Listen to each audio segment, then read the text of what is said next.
फिर से आज हम लोग एक नए सेशन के साथ आए हैं जिसमें हम लोग 10th सेट पे पहुंच गए हैं। एमसीक्यू आपके बिहार बोर्ड का ऑलमोस्ट लगभग बहुत सारा क्वेश्चन हम लोग कर चुके हैं और कैसा क्वेश्चन आता है उसका भी हम लोग को आइडिया ऑलमोस्ट हो ही गया है। चलिए देर ना करते हुए पहला क्वेश्चन जो है आपका इसमें लिखा है एवोगाड्रो नंबर। ऑलमोस्ट पहले भी ये क्वेश्चन हो चुका है, तो अब देखिए है ना, क्वेश्चन जब हम लोग कर लेंगे ना तो ऑलमोस्ट रिपीट भी होगा तो आपको आइडिया लग जाएगा। और ये 10th सेट में जितने टाइप के क्वेश्चन आए उन सारे पोर्शंस को एक बार थ्योरी के साथ पढ़ लेंगे तो आपको ज़्यादा हेल्प मिलेगा। ठीक है, तब है hybridization of carbon in ethyne. Ethyne में कार्बन का हाइब्रिडाइजेशन क्या होगा, तो हमको पता है कि कार्बन का हाइब्रिडाइजेशन क्या होता है sp, तो इसका आंसर क्या हो जाएगा sp। थर्ड नंबर क्वेश्चन में आइए, concentration of sulphide ore is done by. Sulphide ore का कंसंट्रेशन डन बाई, कैसे कंसंट्रेशन करते हैं, तो ऐसे तो सल्फाइड ओर के साथ हम लोग रोस्टिंग भी करते हैं, ठीक है, लेकिन उसके पहले क्या करते हैं, यहाँ पूछ रहा है कंसंट्रेशन ऑफ सल्फाइड ओर, तो फ्रॉथ फ्लोटिंग मेथड। ठीक है, फ्रॉथ फ्लोटिंग मेथड।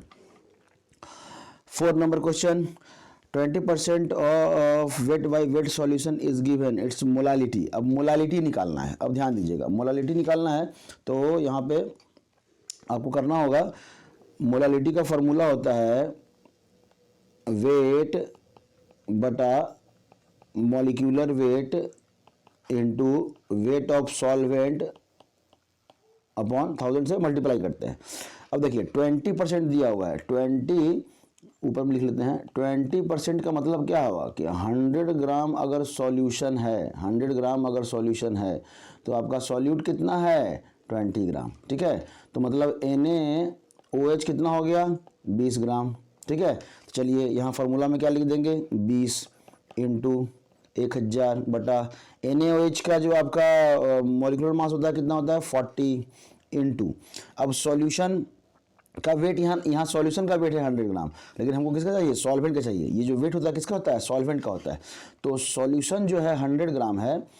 ठीक है, तो वेट ऑफ सॉल्वेंट अगर हम लोग करेंगे तो क्या करेंगे सॉल्यूशन माइनस सॉल्यूट, तो कितना हो जाएगा 80, तो यहाँ पे लिख देंगे 80 और ये 2 जीरो यहाँ से कट गया, ये कट गया आपका 4 बार में, तो ये हो गया 10 बाई कितना हो गया 16, 10 बाई कितना हो गया 16। अब काट दीजिए, कितना से कटेगा बोलिए, ये 4 बार में कट गया। ऑलमोस्ट जो आपका आंसर रहेगा पॉइंट में आएगा आपका 0.6 के अराउंड जो है ना आपका आंसर रहेगा। तो क्वेश्चन जो था हमारा कहाँ था, क्वेश्चन 0.6 के अराउंड, इसमें तो कोई आंसर दिया ही नहीं है, मोलालिटी निकालना है। ठीक है, ये कहीं ना कहीं आपका गड़बड़ क्वेश्चन है, यहाँ पे एक तो ये जा रहा है लेकिन यहाँ पे 6 पॉइंट ऐसे करके दिया। एक मिनट फिर से कर लीजिए, 20 इंटू 1000 अपॉन 40 इंटू 80, ये कट गया आपका 2 बार में। अच्छा ठीक है, हाँ ठीक ठीक ठीक ठीक, ये कट गया आपका कितना बार में, ये 2 बार में कट गया, ये 100 था ना 100 अपॉन, तो ये आपका 6 पॉइंट समथिंग, ये ऑप्शन आपका बी। ठीक है, चलिए तभी क्या है, number of 6 bond in propyne is, 6 bond नहीं सिग्मा बॉन्ड होना चाहिए, sigma bond, number of sigma bond in propyne is.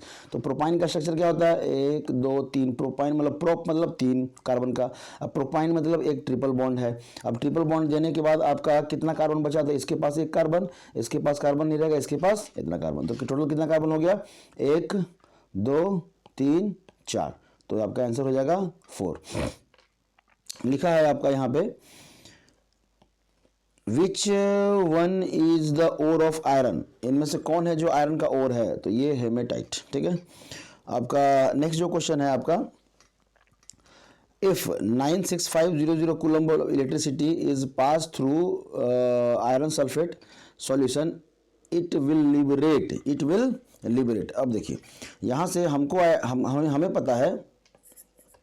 हमें पता है कि आयरन सल्फेट सबसे पहले ऐसा क्वेश्चन आए तो क्या करना है, तो आयरन सल्फेट को जो है आप FeSO4 को जब आप तोड़ेंगे तो ये Fe+2 प्लस SO4-2 में आएगा। मतलब कितना इलेक्ट्रॉन लूज कर रहा है, यहाँ से 2 इलेक्ट्रॉन लूज कर रहा है। ठीक है, 1 इलेक्ट्रॉन के लिए कितना होता है 1 फराडे, मतलब या कह सकते हैं 96500 कूलम।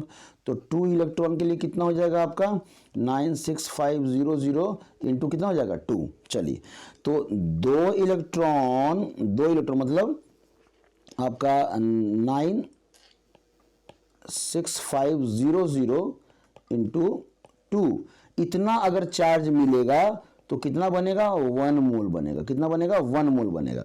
तो आपको चार्ज दे कितना रहा है, ये 96500 ही दे रहा है चार्ज, तो कितना मोल बनेगा, तो 1/96500 इंटू 2 इंटू 96500, ये कट गया, आपका आंसर आएगा 1/2 मोल। ठीक है, 1/2 मोल मतलब हाफ मोल बनेगा, और हाफ मोल मतलब 28 ग्राम। अब आयरन का जो मोल होता है, मोलिकुलर मास होता है, वो होता है 56, तो 56/2 मतलब 28, तो आंसर हो जाएगा आपका 28 ग्राम।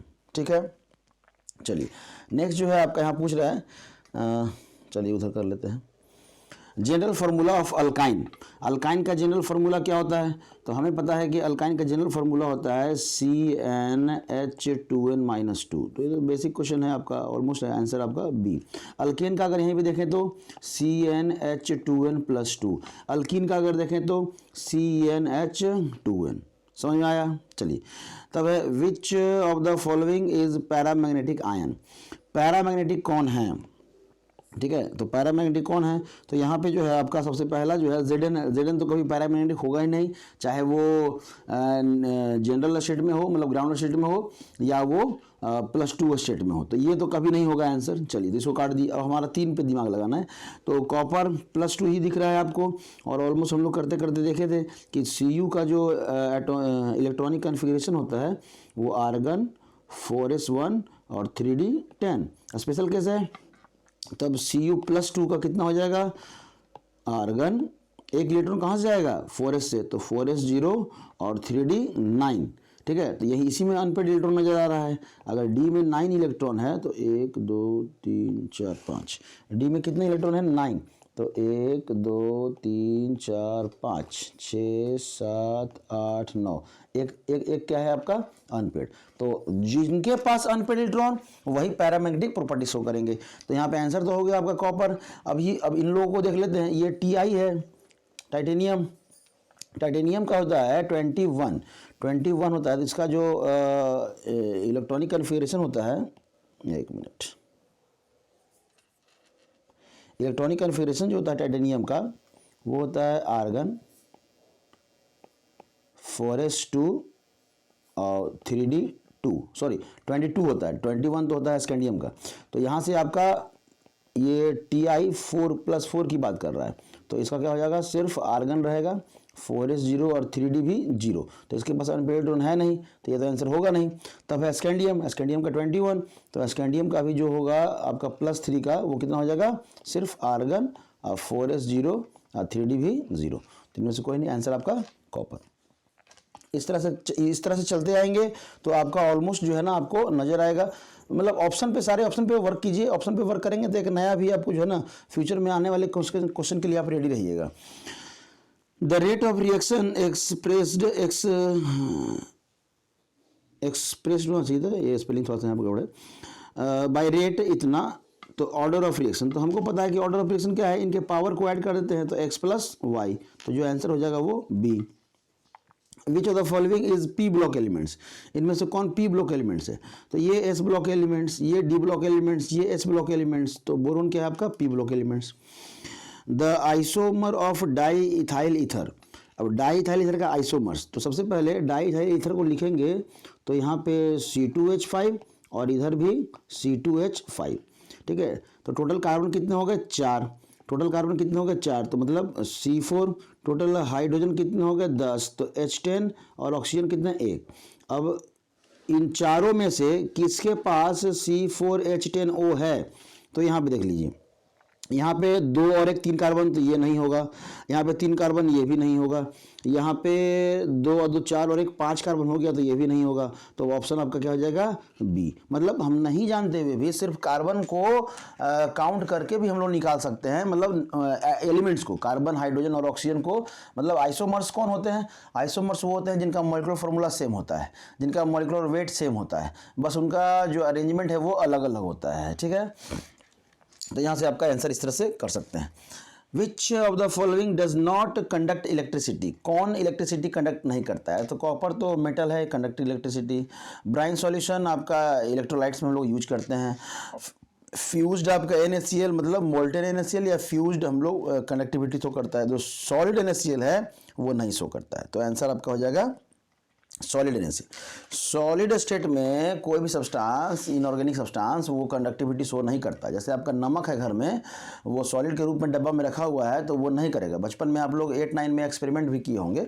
ठीक है, तो द फर्स्ट ट्रांजिशन एलिमेंट्स, पहला ट्रांजिशन एलिमेंट्स कौन है? तो डी ब्लॉक जो स्टार्ट होता है वो कहाँ से स्टार्ट होता है? स्कैंडियम से। तो स्कैंडियम आपका फर्स्ट ट्रांजिशन एलिमेंट हो गया। अब लिखा है general formula of carbohydrate, general formula of carbohydrate. तो कार्बोहाइड्रेट में है ना C6, ग्लूकोज की बात कर लेते हैं, और O6। तो इसको अगर हम लोग लिखना चाहें तो कैसे लिखेंगे? CnH2nOn लिखेंगे।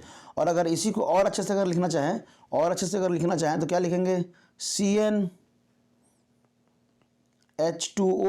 और यहाँ पे N। तो अब इन तीनों में, इन दोनों में से जो आपको ऑप्शन में समझ में आ जाए वो आपका आंसर हो जाएगा। तो आपको यहाँ H2O के संदर्भ में लिखा हुआ है। ठीक है, यहाँ पे लिखा हुआ CnH2nOn नहीं लिखा होता, ये तो नहीं होगा। CxH2 लिखा हुआ है, नहीं तो ये भी नहीं होगा।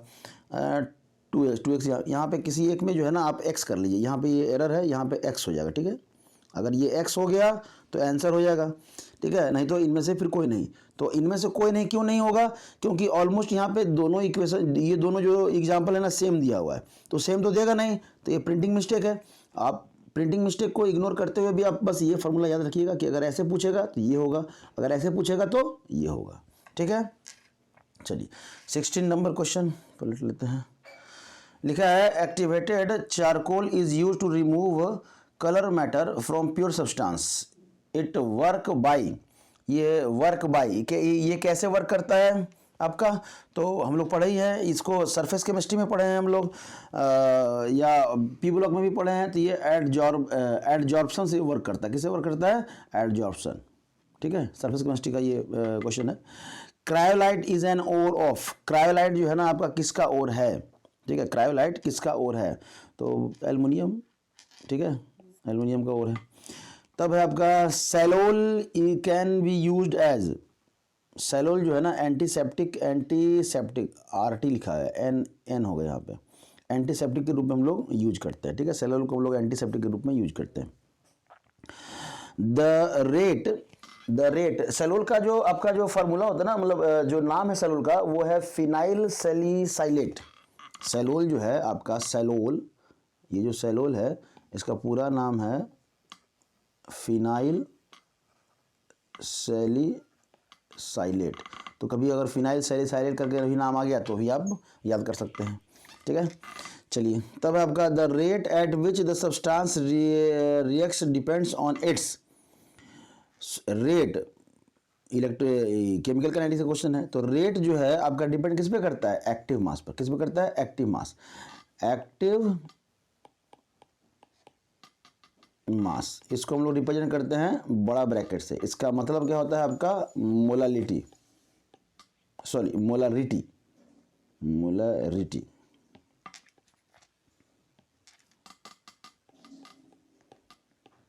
ठीक है, मोलारिटी।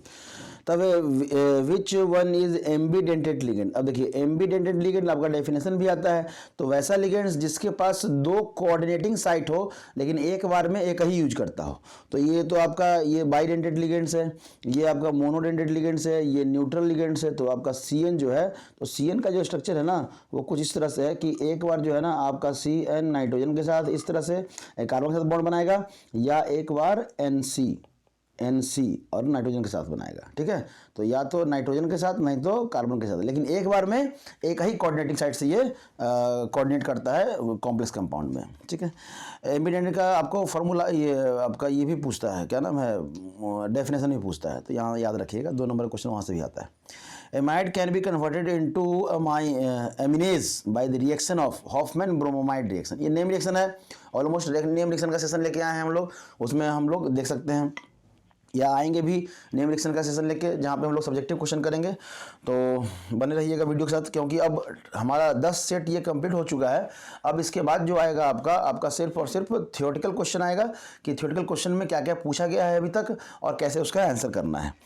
तब in face centred cubic unit cell the edge length का फॉर्मूला। तो फेस सेंटर में आप जो बनाते थे क्यूब, वो इस तरह से बनाते थे, ऐसे आपका कॉर्नर पे, और एक एक जो रहेगा कहाँ पे रहेगा, फेस पे रहेगा। तो फेस टोटल 6 हैं, तो 6 एक आगे वाला और एक पीछे वाला। तो अगर एक फेस की अगर हम लोग बात करें, एक फेस की बात करें, तो यहाँ से यहाँ तक में आपका ऐसे 1 2 और ऐसे 3, ठीक है। तो इसी ट्रायंगल को हम लोग लेते थे।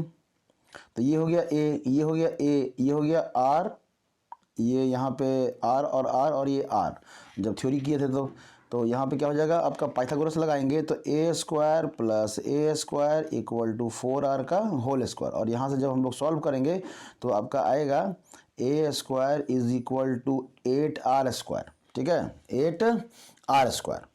कोई दिक्कत नहीं। तब क्या है, यहाँ पे अगर आर ए का वैल्यू निकालेंगे तो कितना हो जाएगा आपका, अब देखिए 8r स्क्वायर, तो ए का अगर वैल्यू निकालेंगे, यहाँ से ए का हम लोग वैल्यू निकालें तो a इक्वल टू कितना हो जाएगा, 2√2r। अब कहेंगे सर द 2√2r तो कोई आंसर ही नहीं है। तो देखिए हमारा आंसर तो यही है। अब इसमें √3 तो नहीं ना आ रहा है, तो ये नहीं होगा, √3 ये नहीं होगा। अब ये 2 को बचा, तो 2√2r है, तो 2r तो नहीं होगा, तो ये गलत है। तब अब ये ऑप्शन बचा, तो मतलब ये किस तरह से दिया हुआ है, अब देखिए 4/√2, तो इसको हम लोग कर सकते हैं, 4 को 2 × 2 कर सकते हैं बटा √2, और √2 से अगर 2 को काटेंगे तो यहाँ क्या बचेगा, √2 बचेगा, तो मतलब 2√2। ये बहुत अच्छा क्वेश्चन है। ऑप्शन को भी आप समझिएगा, आंसर आपका ये है, जबरदस्ती में किसी को आंसर मत कर दीजिएगा। इस 2√2 को ही 4/√2 के फॉर्म में दिया हुआ है, ठीक है। चलिए नेक्स्ट है the coordination number of cobalt in. Coordination number, तो देखिए कॉम्प्लेक्स कंपाउंड में 2 ही कोऑर्डिनेशन नंबर होता है, या तो कोऑर्डिनेशन नंबर होगा आपका ये 6, नहीं तो होगा 4। तो अगर 6 होगा तो ऑक्टाहेड्रल और 4 होगा तो टेट्राहेड्रल। तो यहाँ पे कितना है, ये जो है आपका मोनोडेंटेट लिगेंड्स, ठीक है, ये कितना हो गया 2, और ये हो गया बाइडेंटेट लिगेंड्स, तो ये कितना हो गया 2। तो 2 में, तो बाइडेंटेट लिगेंड्स में 2 से मल्टीप्लाई कर दीजिए, टोटल 4। मोनोडेंटेट लिगेंड्स को जितना है उतना काउंट कर लीजिए, तो 4 + 2 कितना हो जाएगा 6। तो आपका कोऑर्डिनेशन नंबर कितना हो जाएगा 6। समझ में आया, ठीक है। नेक्स्ट तब है आपका 24 number, which one is the strongest acid. कौन स्ट्रॉन्गेस्ट एसिड है जो H+ को जल्दी दे देगा।